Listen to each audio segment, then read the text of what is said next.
അങ്ങനെ നമുക്ക് ഒരുപാട് ഓമനത്വം തോന്നുന്ന ഒരു ആർട്ടിസ്റ്റ് എന്ന് വരുന്നത് വേറെ ആരുമല്ല അനുശ്രീയാണ്. ഇന്ന് ആനീസ് കിച്ചണിൽ വരാൻ പോകുന്നത്. ഇന്നത്തെ ദിവസത്തിന്റെ പ്രത്യേകത അറിയോ? വാലന്റൈൻസ് ഡേ അല്ലേ?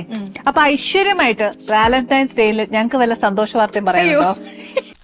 ഒരു മാറ്റമില്ലല്ലോ അത് ഡെയിലി എക്സർസൈസ് ചെയ്യുന്നുണ്ടോ?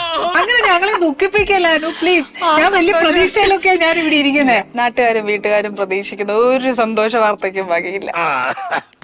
ഇതിങ്ങനെ വെറുതെ വിട്ടാ പറ്റില്ല. റോസപ്പ് പോലുള്ള കവിള എനിക്ക് കൊതിയായിട്ട് പാടില്ല. ഞാൻ എന്ന് രണ്ടെണ്ണം പൊട്ടിച്ചിട്ട് ഓടിയിട്ട് വരാം. എന്നെ ഒന്ന് അനുഗ്രഹിച്ചേ. ഒരു വകയില്ല, സൈഡിലും ഇല്ല, ഇല്ലില്ല, മുന്നിലും ഇല്ല, എവിടെയില്ല, റോഡിന് ചോദിക്കുന്നില്ല, ഇല്ല, ഒരു സൈഡിലും ഇല്ല. ഞങ്ങളിപ്പോ ഇപ്പോഴൊന്നും പ്രതീക്ഷിക്കണ്ടേ?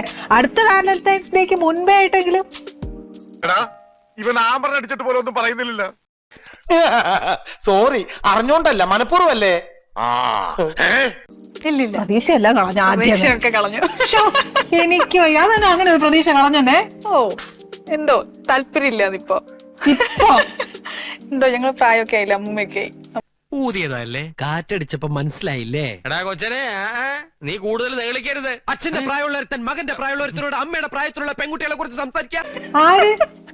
എന്റെ ദൈവമേ, നിങ്ങളൊക്കെ ആയിക്കോ, ഞാനില്ലാട്ടോ ആ കൂട്ടത്തിലൊന്നും. നല്ല കാര്യമില്ല, നമുക്ക് എപ്പോഴും അങ്ങനത്തെ ചിന്ത വേണം.